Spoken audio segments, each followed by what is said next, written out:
نبی کریم صلی اللہ علیہ وسلم نے اپنی امت کو اتنا عظیم الشان عمل، ایسی عظیم الشان دعا بتلائی ہے کہ ارشاد فرمایا کہ جو بندہ ایک مرتبہ اس دعا کو پڑھ لے، اگر کسی پریشانی میں کسی شخص کو مبتلا دیکھے، کسی بیماری میں کسی شخص کو مبتلا دیکھے، تو یہ پریشانی، یہ بیماری زندگی بھر اس کو نہیں لگ سکتی۔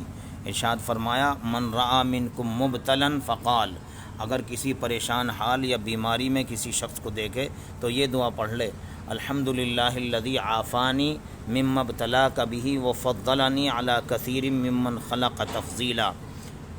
یہ دعا ہے صرف۔